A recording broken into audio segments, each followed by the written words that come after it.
আসসালামু আলাইকুম রহমতুল্লাহি অবরকাতুহ। সম্মানিত দর্শক, ঢাকার প্রাণকেন্দ্র শাহবাগে আওয়ামী লীগ নিষিদ্ধ করার দাবিতে লাগাতার অবরোধ চলছে। এটিকে অনেকটা লকডাউনের মতো অনুষ্ঠান বলা যেতে পারে।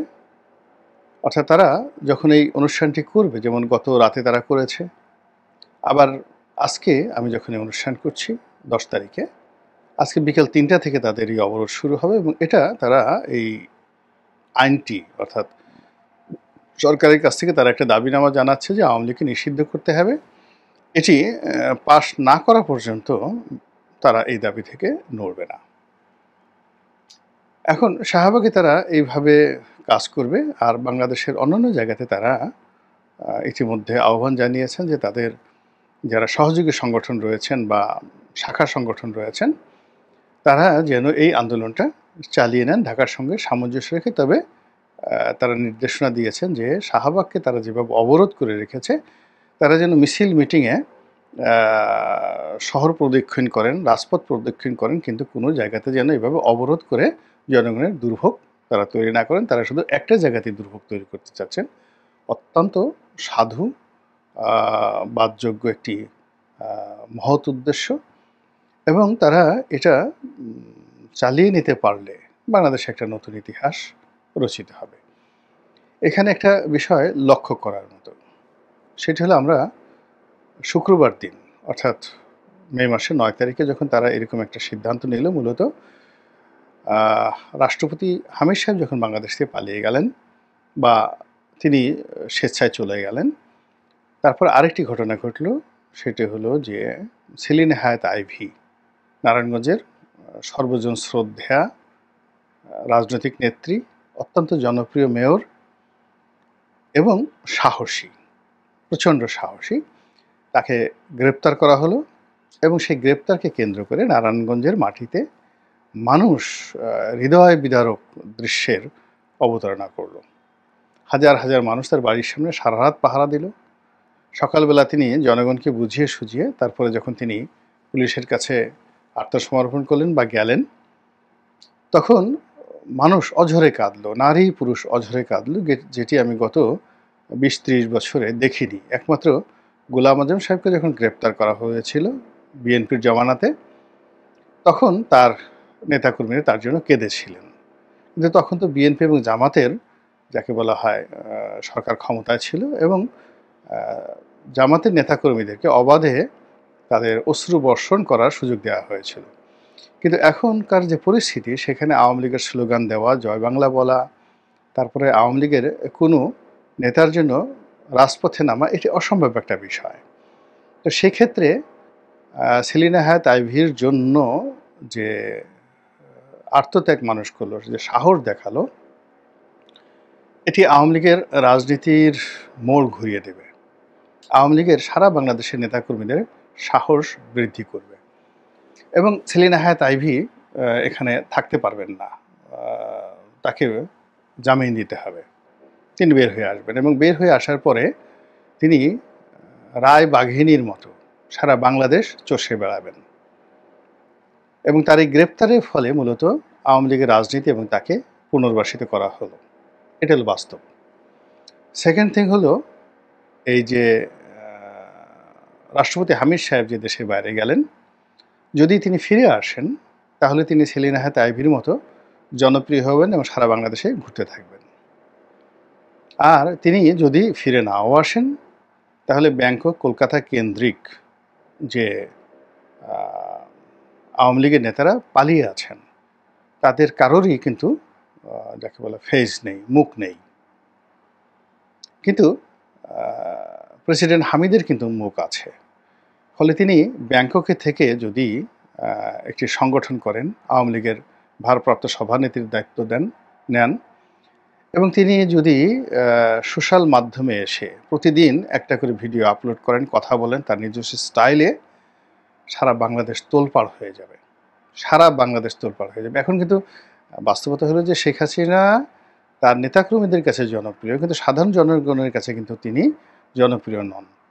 2 নম্বর হলো যে তাকে তাকে যেভাবে যারা পছন্দ করে খুব এক্সট্রিম, আর তাকে যারা ঘৃণা করে তারাও এক্সট্রিম। আর অন্যান্য যে সকল নেতা রয়েছেন বাংলাদেশ থেকে যারা পালিয়ে গেছেন, তাদের কারোরই কিন্তু কথা বলার মতো মুখ নেই। তাদের কথা কেউ শুনবেন না বা শুনেন না, শুনলে বিরক্ত হয়ে যান। কিন্তু হামিদ সাহেব তিনি যদি বাংলাদেশে ফিরে আসেন, সেলিনা হায়াৎ আইভীর সঙ্গে তিনি রাজনীতি করেন, আওয়ামী লীগের রাজনীতি একভাবে পুনর্বাসিত হবে। আর তিনি যদি ব্যাংককে থেকে দীর্ঘমেয়াদে সেখানে আওয়ামী লীগের পেজে তিনি কথা বলেন, বিদেশি সংবাদ মাধ্যমের সাথে কথা বলেন, নেতাকর্মীদেরকে সংগঠিত করেন, ওখান থেকে বিশ্বাস করেন আগামী 1 মাসের মধ্যে বাংলাদেশে রাজনীতির ময়দানে রীতিমতো কিয়ামত শুরু হয়ে যাবে।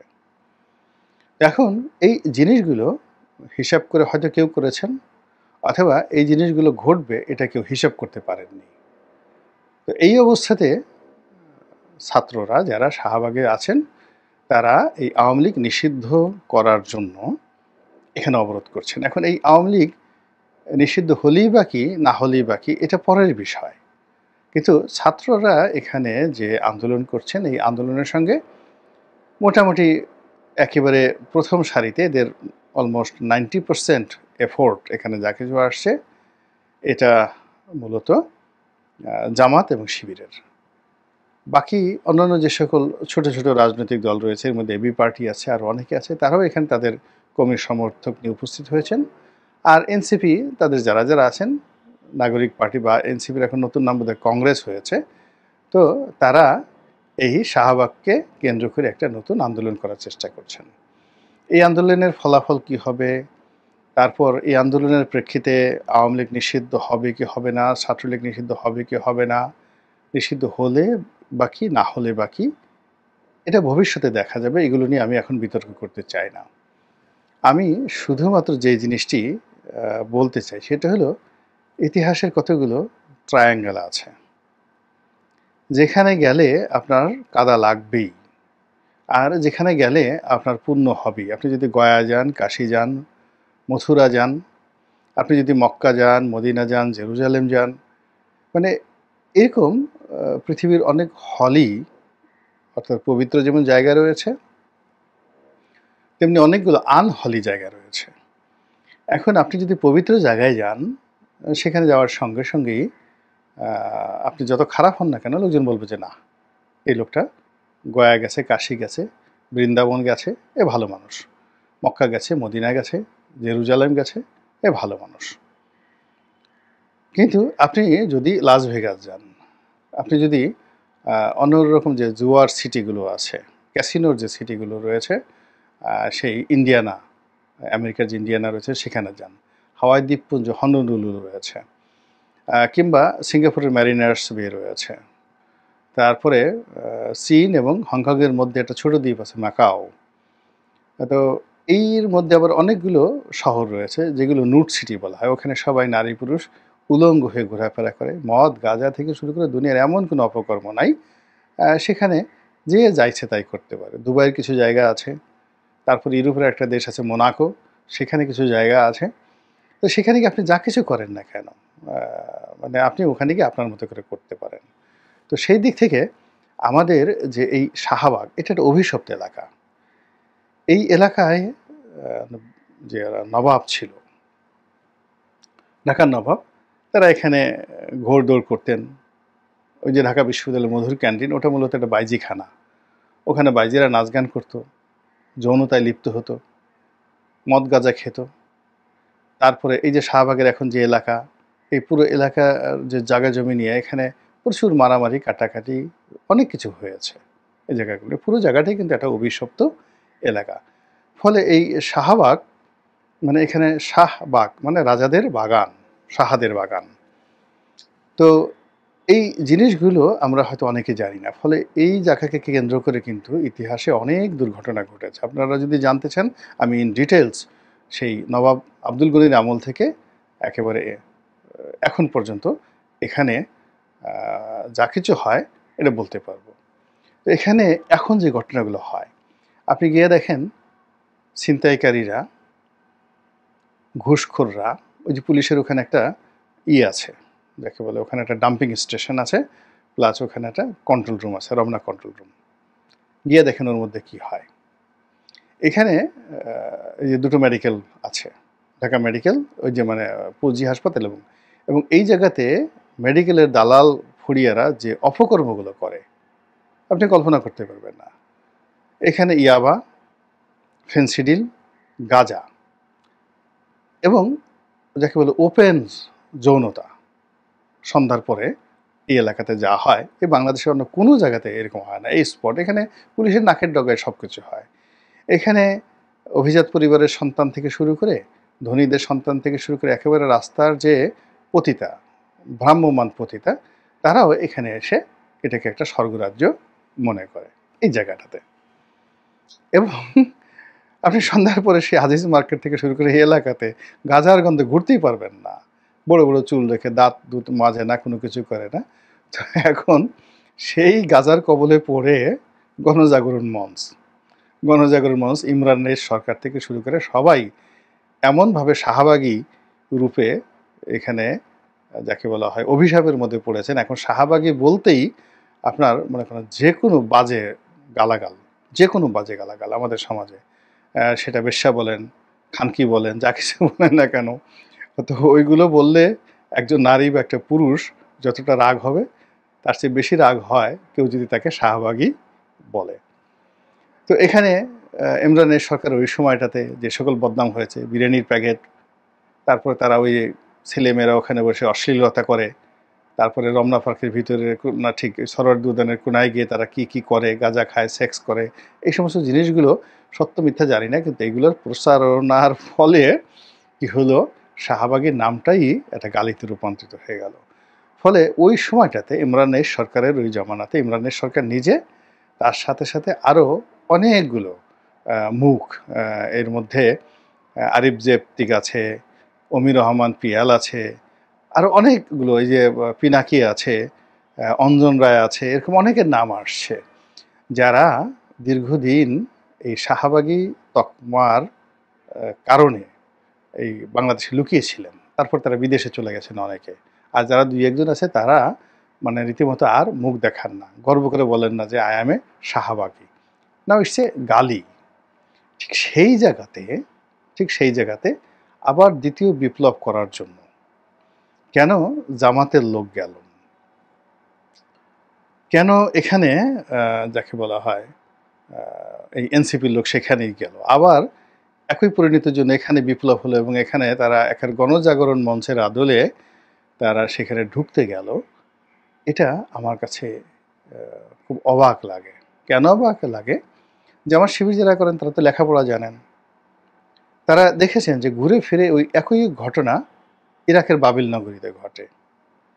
তারা জানেন যে একই ঘটনা বারবার জেরুজালেমে ঘটে। ওই যে জেরুজালেম নিয়ে যে যুদ্ধ শুরু হয়েছিল, সেই যুদ্ধ বহুবার, সেটা হজরত দাউদ আলাহ ইসলামের জমানা, সুলাইমান আলাহ ইসলামের জমানা, হজরত ইব্রাহিম আলাহ ইসলামের জমানা, হজরত ইউসুফ আলাহ ইসলামের জমানা থেকে শুরু করে আজ পর্যন্ত, মানে ওটা একটা মৃত্যুকূপ, ওখানে এরকম গণ্ডগোল হয়। তদ্রুপ শাহবাগে একই অবস্থা। এটা তো জামাত শিবিরের লোকজন জানে। ফলে সেখানে দেখলাম জামাতের দাড়িওয়ালা যারা লোকজন আছে, তারপর শেষে টুপিওয়ালা যারা লোকজন আছে, তারা বসে আছে, তার মধ্যে বুকে ওড়না নাই।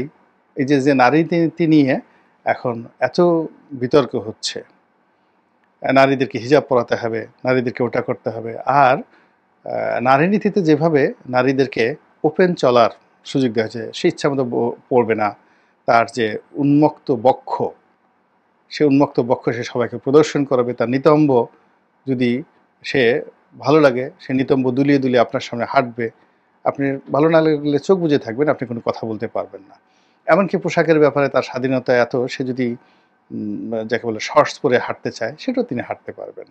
তো এই নারী নীতি নিয়ে যে ইসলামপন্থীরা যে রাস্তায় নেমেছে, তো সেখানে এই যে নারী নীতির আলোকে মোটামুটি শালীনভাবে যাদেরকে এই আধুনিক নারী হিসেবে কল্পনা করা হয়, এইরকম নারীরা এই শাহবাগের দ্বিতীয় বিপ্লবের নেতৃত্ব দিচ্ছেন, স্লোগান দিচ্ছেন। আর সেই স্লোগানের সঙ্গে যারা এই নারী নীতির বিরোধিতা করছেন, যে সকল জুব্বাধারীরা, টুপিধারীরা, ইসলামপন্থীরা, তৌহিদি জনতারা, তাদের সেই সেম স্রোতের যারা লোকজন রয়েছেন তারা স্লোগান ধরছেন, লাফাচ্ছেন, কথাবার্তা বলছেন। তা আপনি বুঝতে পারছেন যে এটা কেমন অবস্থা হয়ে যাচ্ছে? সেটা অনেকটা সেই যে হযরত মুসা আলাইহিস সালামের জমানাতে বনী ইসরাইল জাতি হঠাৎ করে যেভাবে বাছুর পূজাতে আসক্ত হয়ে পড়েছিল এবং আল্লাহর সকল শিক্ষা ভুলে নবীর হুকুম অমান্য করে তারা যেভাবে হারুন আস-সামিরি যে একটা গরু তৈরি করেছিল সোনা দিয়ে, এবং সেই গরুটা যখন হাম্বা করে উঠেছিল তখন তারা সবাই চিৎকার করে বলে উঠেছিল, মুসা আল্লাহর কাছে গেছে, আল্লাহ তো তুর পর্বতে থাকেন, আল্লাহ এই গরুর মধ্যে। কোরআন পড়ে দেখেন সূরা বাকারাতে বলতেছে এই হারুন আস-সামিরি যে মূর্তি তৈরি করছে, আল্লাহ তো এই গরুর মধ্যে, এই দেখো না হাম্বা করতেছে। আর 10 লক্ষ লোক, হাতে কোনো অল্প কিছু লোক ছাড়া 10 লক্ষ লোক বলল এটাই খোদা, এটাই আল্লাহ। এখন মানে আওয়ামী লীগকে শিক্ষা দেওয়ার জন্য গণজাগরণ মঞ্চে থেকে জামাতের নেতাদেরকে ফাঁসির দাবি জানানো হয়েছিল, এবং সেইখান থেকে সেই দাবির প্রেক্ষিতে আওয়ামী লীগ তাদেরকে ফাঁসির কাস্টে ঝুলিয়েছিল। কাজেই এই সাহাবাকে ব্যবহার করেই তাদেরকে, যাকে বলা হয় আবার ফাঁসিতে ঝুলাতে হবে শেখ হাসিনাকে। এই যে একটা তাদের যে সরল চিন্তা, এই সরল চিন্তা কিভাবে ইতিহাসের একটা অভিশপ্ত ট্রায়াঙ্গেলে তারা পড়ে গেছে, ত্রিভুজের মধ্যে তারা পড়ে গেছে, এটা কি তারা বুঝতে পেরেছেন? শুধু অপেক্ষা করেন, আর এই যে তারা যে লাগাতার অবরোধ দিয়েছেন এটার পরিণতি কি হয় তা দেখার চেষ্টা করুন। আল্লাহ আমাদের সবাইকে হেদায়েত দান করুন এবং হেফাজত করুন। আসসালামু আলাইকুম ওয়া রাহমাতুল্লাহি ওয়া বারাকাতুহু।